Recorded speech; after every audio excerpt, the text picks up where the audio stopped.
টি-20 বিশ্বকাপের গ্রুপ স্টেজে দারুণ জয় বলা যেতে পারে, এক কথায় 4তে 4 4-0 বলা যেতে পারে। কিন্তু এবার সুপার 8 ভারতকে খেলতে হবে এবং আমরা আবারও আশাবাদী হয়তো 2024 আবার রিপিট হবে, সূর্যকুমার যাদবের হাতে বিশ্বকাপ উঠবে। কিন্তু সুপার 8 যাওয়ার মানে খেলা শুরু হবার আগে আমার যেটা মনে হয় যে এই 5টা বিষয়ে খুব নজর রাখা দরকার।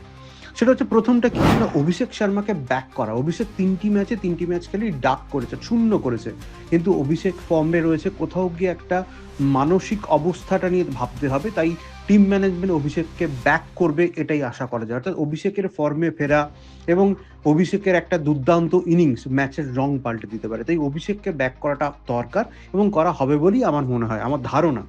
দ্বিতীয়ত কি, যে বিপক্ষই হোক না কেন তাকে হালকা করে নেওয়া যাবে না।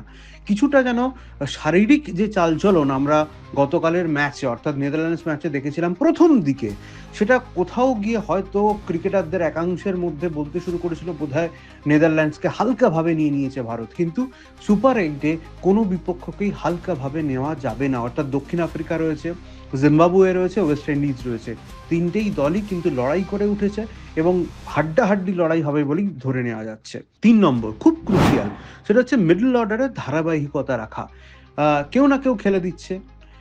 সূর্যকুমার যাদব নেদারল্যান্ডস ম্যাচের আগে টসে বলেছে কেউ না কেউ নতুন হয়তো ম্যান অফ দি ম্যাচ হবে, হয়েছেন শিবম দুবে, হয়েছেন, দারুণ একটা ইনিংস খেলেছেন।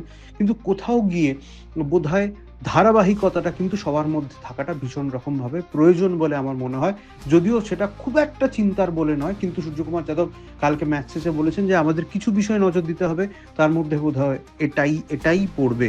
4 নম্বর ফিল্ডিংয়ে কিন্তু বেশ কতগুলো খামতি নজর পড়েছে, ক্যাচ পড়েছে, সেগুলো কিন্তু আরো রিপেয়ারিং করতে হবে।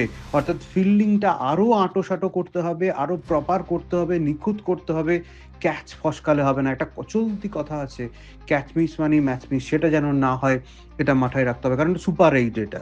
5 নম্বর, এটা আমার ধারণা, বুমরা যে মানের বোলার তাকে সব সময় স্ট্রাইক বোলার হিসেবে ইউজ করা উচিত এবং প্রথম ওভার যে পিচই হোক না কেন, যে দলই হোক না কেন, বুমরার হাতে তুলে দেওয়া দরকার বলে আমার মনে হয়।